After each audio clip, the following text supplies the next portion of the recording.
Hello students, कैसे हैं आप सभी लोग। होप सो आप बहुत बढ़िया होंगे। स्वागत है आप सभी स्टूडेंट का ज्ञान सागर क्लासेस में। स्टूडेंट्स, हम बात कर रहे हैं आज के सेशन के अंदर जो सीएमए का फाउंडेशन का जो आपका पेपर हुआ है, उसके अंदर हम पेपर नंबर 3 मैथमेटिक्स वाला जो पोर्शन आपका रहा है, उसके मैं सारे डिटेल क्वेश्चन के सॉल्यूशंस आपको मैं बताने वाला हूँ। क्या एमसीक्यू क्वेश्चंस के सॉल्यूशन है। और इसके अलावा अगर मैं बात करूं तो ज्ञान सागर क्लासेस के अगर आपको रिजल्ट्स, यहाँ के इंफ्रास्ट्रक्चर, यहाँ की फैसिलिटीज के बारे में अगर आपको अगर जानकारी लेनी है, तो हमारी वेबसाइट ज्ञान सागर क्लासेस www.gyansagarclasses.com को आप विजिट करके यहां से डिटेल इंफॉर्मेशन ले सकते हैं। इसके अलावा स्टूडेंट, एक छोटा सा अनाउंसमेंट और मैं बता देता हूं कि हमारे जो CMA intermediate December and June के लिए जो बैचेस शुरू हो रहे हैं, वो 17 तारीख से यानी 17 जून से आपके लिए शुरू हो रहे हैं। तो आप लोग अपने आप को एनरोल करवा सकते हैं और एडमिशन ले सकते हैं। तो चलिए स्टूडेंट, अब हम बात करते हैं हमारे फाउंडेशन पेपर का डिटेल एनालिसिस। कैसा पेपर था मैं आपको बता दूं स्टूडेंट्स, पेपर बड़ा आसान था और बहुत आसानी से बच्चों ने कर लिया होगा। लेकिन फिर भी उसके क्वेश्चन के जो सॉल्यूशंस हैं, यानी आप मार्क कर लें क्या आपने अपने सॉल्यूशंस बनाए हैं। देखिएगा, सबसे पहले हम बात करते हैं, पहला क्वेश्चन आपका जो है ये रेशियो का क्वेश्चन था। और the ratio of salary of A and B 3:4 है। बी की सैलरी अगर आपकी 7.2 यानी कि 7/2 मतलब 3.5% से इंक्रीज हो जाती है, देन इट बिकम 1,24,200। तो बी की सैलरी दे रखी है, तो इस प्रकार से आप एक्स की वैल्यू निकाल लेंगे और ए की वैल्यू उसमें पुट करके निकालेंगे। अकॉर्डिंगली आपके वो ये वैल्यू आपके पास जो आंसर आ रहा है वो है आपका 90,000। ये आपका 90,000 इसका आंसर हो। नेक्स्ट अपन आगे की बात करते हैं। हाँ जी स्टूडेंट्स, इसके बाद अगली बातचीत में कर लेता हूं। तो इसमें आपको क्वेश्चन नंबर 2 जो आपको दे रखा है वो है 2x + 4 / x + 1 is the duplicate ratio of √5 √2 the value of x। तो √5 √2 का आप डुप्लीकेट करेंगे और इक्वेट करके x की वैल्यू निकाल लेंगे। इसका सही आंसर बता दूं मैं, B3 आपका सही आंसर आ रहा है। इसके अलावा if x be the mean proportion of 9 and 16 then value of x is. तो यहाँ पर मीन प्रोपोर्शन निकालेंगे 9:x/16। तो यहाँ पर आप x² इक्वल टू 9 × 16 और इसका अंडर रूट करेंगे तो आपको वैल्यू मिल जाएगी। तो थर्ड का बी ऑप्शन आपका आ रहा है 12। इसके बाद बात करते हैं फोर्थ क्वेश्चन, x वेरी करता है डायरेक्टली, तो x वेरी करता है y से, तो डायरेक्टली वेरिएशन के केस में ऑप्शन नंबर सी आपका सही जवाब होगा। नेक्स्ट बात करते हैं हम, sum of money at simple interest double in 10 years, in how many years at the same rate will be triple। कितने सालों में ये ट्रिपल होगी। तो फिफ्थ का सही जवाब जो है वो है डी ऑप्शन, यानी कि 20। 20 सालों के अंदर ये ट्रिपल होगी। चलिए अब हम बातचीत करते हैं नेक्स्ट क्वेश्चन नंबर 6 पर। A sum of money at compound interest amount to thrice itself in 3 years, in how many years it will be uh, uh, 9 times itself। तो क्वेश्चन नंबर 6 का सही आंसर जो है वो डी, यानी कि 6 सालों में ये ट्रिपल हो जाएगी। इसके बाद नेक्स्ट बात करते हैं। सेवेंथ क्वेश्चन आपको दे रखा है, find the eighth term of AP series where the first term 1000 and common difference 150 दे रखा है। तो एपी सीरीज का फॉर्मूला होता है a + n - 1 × d। अकॉर्डिंगली आपने सॉल्व किया होगा और इसका सही जवाब जो है सेवेंथ का डी आ रहा है माइनस का 50। एट्थ क्वेश्चन है आपका, seventh term of the series 3 - 9 27। तो ये आपकी जीपी सीरीज दे रखी है और इसमें आपको सेवेंथ टर्म की वैल्यू निकालनी थी। तो एट्थ का जो सही जवाब है वो है 2187, यानी ए ऑप्शन आपका करेक्ट है। नाइन्थ की बात करते हैं, the ratio of work done by x + 2 men x - 2 days then x - 1। ये तो ये आपको इंफॉर्मेशन जो है वो 4:5 में दे रखी है, x की वैल्यू निकालनी है। स्टूडेंट, x की वैल्यू जब आप निकालोगे तो x² = 16 आएगा और x की वैल्यू +-4 आएगी। लेकिन आपको +-4 ना करके ये +4 करना है, क्योंकि नंबर ऑफ मेन कभी नेगेटिव नहीं हो सकते। इसलिए नाइन्थ क्वेश्चन का आंसर जो है वो सी ऑप्शन आपका ठीक होगा। चलिए नेक्स्ट अपन आगे की बात करते हैं। इसके बाद अपन बातचीत कर रहे हैं question number 10, if p set of all prime numbers in n आपको दे रखा है 0 से लेकर 9, then n - p intersection n। इस क्वेश्चन को सॉल्व करेंगे तो ये ऑप्शन डी आपका सही आंसर आ रहा है। इसके बाद 11th question, a truck travel 120 kilometre to depot 60 kilometre per hour and return 120 kilometre at 40 kilometre per hour, find the average speed आपको निकालनी है। तो 11वें क्वेश्चन में एवरेज स्पीड जो है वो 48 किलोमीटर पर आवर की हो जाएगी। इसके अलावा हम बात करते हैं क्वेश्चन नंबर 12 पर, द सिंपलेस्ट वैल्यू आप इसको सॉल्व करेंगे तो 2 की पावर 3, 3 से 3 कैंसिल, 2 की पावर 2 4, 4 को 4 से मल्टीप्लाई किया 16। 12वें का आंसर बी 16, बिल्कुल सिंपल सा क्वेश्चन आपका ये आया हुआ है। 13 क्वेश्चन में log 3 √3 दे रखा है, तो √3 को 3 की पावर 1/2 लिखेंगे, 1/2 आगे आ जाएगा, log बेस नंबर 3 1 हो गया, 1/2 इसका सही आंसर है, मतलब डी ऑप्शन आपका करेक्ट हो जाएगा। इसके बाद हम बात करते हैं फैक्टोरियल x + फैक्टोरियल 3 = 126 है। तो ये लेस हो जाएगा 6 120, 120 को अगर आप सॉल्व करेंगे तो फैक्टोरियल 14 क्वेश्चन में आ रहा है बी, 5 इसका सही आंसर हो जाएगा।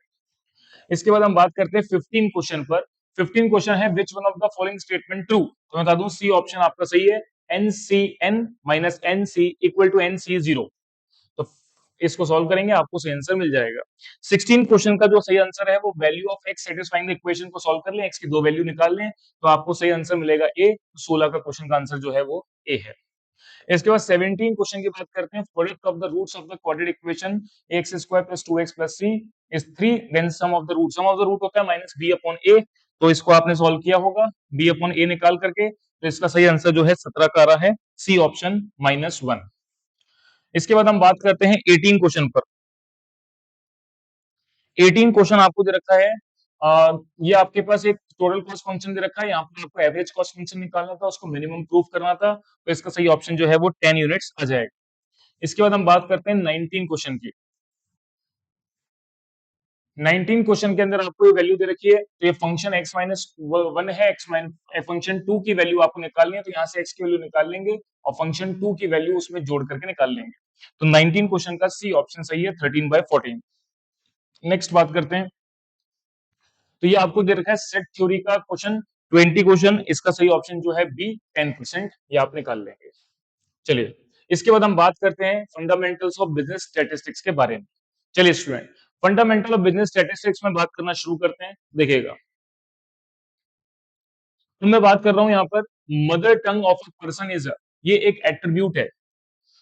पाई diagram is used to represent the following data, ये डेटा आपको दे रखा है रेवेन्यू के फॉर्म में, central angle corresponding to source third निकालना है, तो सबका टोटल कर लो और ये 72 आएगा, 18/72 इंटू 360 करेंगे तो आपको आंसर मिल जाएगा, यानी 22 का जो सही जवाब है वो आपको दे रखा है बी 90 डिग्री, ये सही आंसर है।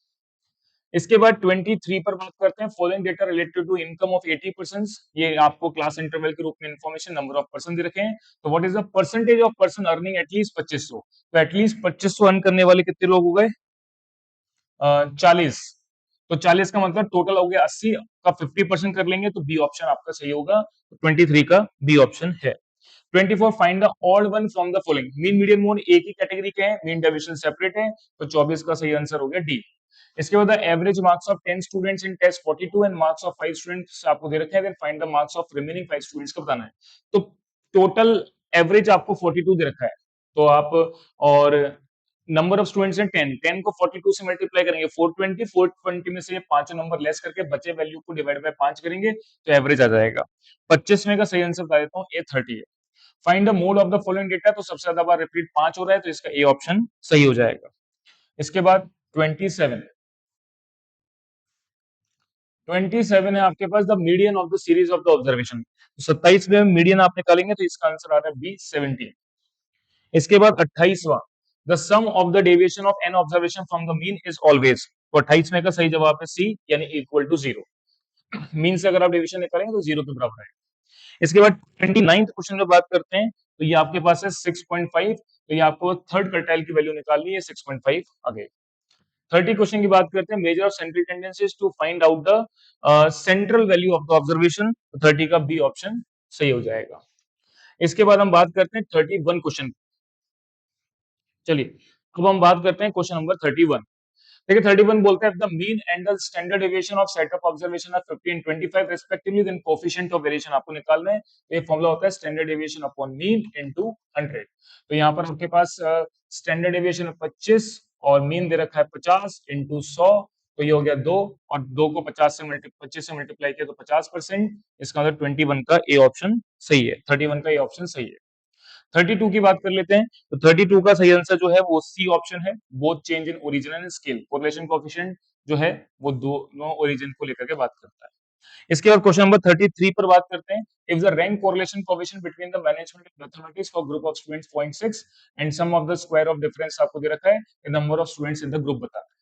तो coefficient of correlation 1 - 6 sigma D square upon N, N square -1, तो यहाँ पे n की वैल्यू निकालनी है, बाकी सारी इंफॉर्मेशन आपको गिवन थी, तो इसमें आपको 33 क्वेश्चन का सही आंसर बी 10 आपका सही आंसर आ जाएगा। Slope of the regression line y on x को आप लिखेंगे b by x के रूप में, तो इसका सही आंसर हो गया b by x, 34 क्वेश्चन भी हो गया। इसके बाद हम बात करते हैं 35, 35 question regression line y on x दे रखी है, तो y की वैल्यू निकालनी है, तो x की वैल्यू पुट कर दें, y की वैल्यू निकल आएगी। 35 क्वेश्चन का सही आंसर जो है वो आपको दे रखा है डी, यानी कि 3 आपका सही आंसर। इसके बाद हम बात करते हैं तो टू रिग्रेशन लाइंस आपको दे रखी है, यहाँ पे x बार y बार निकालना है, तो दोनों में x और y की वैल्यू आप निकालेंगे, वही x बार y बार की वैल्यू होगी। 36 का सही आंसर जो है वो आपको दे रखा है ए ऑप्शन 65.2 एंड 65.5 है सही आंसर। 37 की बात करते हैं, calculate the correlation coefficient following data, sum of the missing value आपको निकालनी है। तो एक्स सीरीज की मीन दे रखा है, तो यहाँ पे मिसिंग वैल्यू आप निकाल लेंगे, और इसी प्रकार से वाई सीरीज का मीन दे रखा है, तो यहाँ से मिसिंग वैल्यू आप निकाल लेंगे, फिर कोरिलेशन की वैल्यू आप निकाल लेंगे। कोरिलेशन की वैल्यू के लिए कार्ल-पियर्सन मेथड लगा देंगे, तो वो है sigma dx dy upon n standard deviation of x and standard deviation of y। तो 37 का जो सही आंसर है वो ए 0.85 आपका सही आंसर आएगा। इसके बाद हम बात करते हैं क्वेश्चन नंबर 38 पर। 38 क्वेश्चन का सही आंसर जो है वो बता दूं मैं आपको, सी ऑप्शन सही है। ये एक बड़ा सवाल है, इसको पढ़ लेना, और ये क्वेश्चन नंबर सी 864 आपका सही आंसर है। 39 क्वेश्चन जो है वो उसका सही आंसर है आपका B option, if s denote the sum of the probability of an event e and its complement e dash c, then s की वैल्यू आपको निकालनी है। हाँ जी। 40 क्वेश्चन बोलता है 2% A and B appear for the interview of two vacancies. The probability of selection of A 1/3 and P की probability selection की दे रखी है। The probability that only one of that will be selected. देखो A के selection होने के chances दे रखे हैं, तो नॉट चांसेस निकाल लो, B के सिलेक्शन चांसेस दे रखे हैं, नॉट चांसेस निकाल लो। तो इस प्रकार से आपको फिर इस प्रॉब्लम को सॉल्व करना था। तो 40 क्वेश्चन का सही आंसर जो है वो A 2/5 आ जाएगा। 41 क्वेश्चन है, if an unbiased coin toss one then head on tail की बोथ आर म्यूचुअली एक्सक्लूसिव और इक्वल लाइकली होगी। देखो कॉइन को एक बार टॉस करेंगे तो या तो हेड आएगा या टेल आएगा, दोनों ही म्यूचुअली एक्सक्लूसिव है, मतलब आपस में बिल्कुल अलग है और इक्वली लाइकली वैल्यूज है। 42 की बात करते हैं, if a perfect die is thrown two times succession what is the probability of getting the sum is 8। तो 42 का सही आंसर जो है वो सी आ जाएगा 5/36। इसके बाद 43 की बात करते हैं, two balls are drawn randomly from the bag containing 6 white and 4 black balls, the probability that drawn balls are black, तो ब्लैक बॉल के आने की प्रोबेबिलिटी आपको निकालनी है, तो 43 का सही आंसर बता देगा 2/15। इसके बाद 44 की बात करते हैं, card is drawn randomly from well shuffle of pack of 52 card, 52 card में से आप एक कार्ड निकाल रहे हैं, find the probability that card either black और क्वीन। तो ब्लैक कार्ड आने की प्रोबेबिलिटी 26 हो गई, क्वीन आने की कितनी हो गई 4, लेकिन दो कॉमन होंगे, डिवाइड बाय 52, तो ये आपके पास हो गया 28/52। इसको सॉल्व करेंगे तो 7/13, इसका मतलब डी ऑप्शन आपका करेक्ट हो जाएगा। चलिए स्टूडेंट, मेरी बातचीत आपको समझ में आ रही होगी। नेक्स्ट आगे की बात करते हैं, if P A by B 2/2.25 दे रखा है, ए कॉम्प्लीमेंट्री अपॉन बी आपको निकालना है, तो 45 का सही आंसर जो है ए 0.75 हो जाएगा। इसके बाद 46 की बात करते हैं, तो find the trend value of दे रखी है आपको, वेटेड मूविंग एवरेज आपको निकालना है, तो इसका वेटेड मूविंग एवरेज 46 क्वेश्चन का जो सही आंसर है वो ए 3.75 आएगा, इसको आप देख लेंगे। इसके बाद आपके पास 47 क्वेश्चन दे रखा है, जिसमें पास्चे का प्राइस इंडेक्स मेथड निकाल रहे हैं, तो पास्चे का प्राइस इंडेक्स जो है 47 का आ रहा है सी 142, इसका सही आंसर आ रहा है। इसके बाद consumer price index for the year 2025 313 and 2020 base year, and average monthly wages of worker 160 है, तो रियल वेज आपको निकालने थे। 48 का डी ऑप्शन 51.12 आपका सही आंसर है। और इसके बाद 49 में 3 ईयर का मूविंग एवरेज 2016 का 17 का आपको दे रखा है, इफ द वैल्यू 2018 45 है, देन वैल्यू 2015 के लिए क्या होगी बतानी है। तो पीछे जाकर के बैक कैलकुलेशन 2015 के लिए आपको करना है, और इसका सही आंसर बता देता हूँ, ए ऑप्शन इसका सही है, यानी 15 आपका इसका सही जवाब होगा। इसके बाद हम बात करते हैं क्वेश्चन नंबर 15 पर, तो following data construct price index आपको निकालना था, और 2020 के लिए जब 2015 को बेस ईयर मानना है, 2015 का बेस ईयर मानते हैं, 2020 के लिए प्राइस इंडेक्स कैलकुलेट करना है, तो ये हो जाएगा 5.30 अपॉन 7.95 इंटू 100, सॉरी चेंज निकालोगे डिवाइड बाय 5.30 इंटू 100, तो ये वैल्यू आपके पास आ जाएगी 150%, यानी डी ऑप्शन आपका इसका करेक्ट। चलिए, इस तरीके से मैंने आपको ये सारे एमसीक्यू क्वेश्चंस का सॉल्यूशन बता दिया है।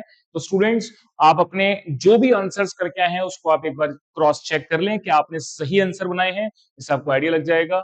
और जो भी आपको अब आपने अपना पेपर दिया, मैं समझता हूं कि मॉर्निंग के पेपर्स आपके और आफ्टरनून के पेपर्स दोनों ही आसान पेपर थे, जो आपके बढ़िया हो गए होंगे, और इस तरह से आपको इंश्योर हो गया कि आपका जो पेपर है वो आपका कैसा गया है, आपके कितने मार्क्स आ रहे हैं।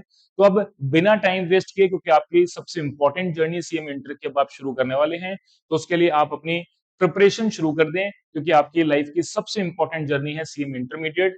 फाउंडेशन स्टूडेंट्स आप भी जानते हैं बहुत आसान है, तो बिल्कुल टाइम वेस्ट किए बगैर 1 या 2 दिन के बाद जो भी नए बैचेस आपके शुरू हो रहे हैं हमारे 17 तारीख से, उसको आप ज्वाइन करें और अपनी सक्सेस को इंश्योर करें। देखिए, मैंने आपको अभी बात करी साहब, हमारा जो बैच है वो मैंने आपको बताया, जो हमारा 17 जून से हमारा नए बैच शुरू हो रहे हैं, और भी मल्टीपल बैचेस हमारे शुरू हो रहे हैं, लेकिन 17 तारीख से हमारा जो फ्रेश बैच, जो सबसे प्राइम बैच बनता है, वो शुरू हो रहा है, तो आप उसको ज्वाइन करें। और अगर आपको हमारा रिजल्ट देखना है और भी सारी चीजें देखनी है, तो हमारी ज्ञान सागर www.gyansagarclasses.com को वेबसाइट को विजिट कर सकते हैं, और हमारे यूट्यूब चैनल को आप देख सकते हैं, तो इससे आपको सब आइडिया लग जाएगा कि हम किस तरीके की प्रिपरेशन कराते हैं। तो students, all the best for your results. लगभग 15 से 20-25 दिन में आपका रिजल्ट आ जाता है।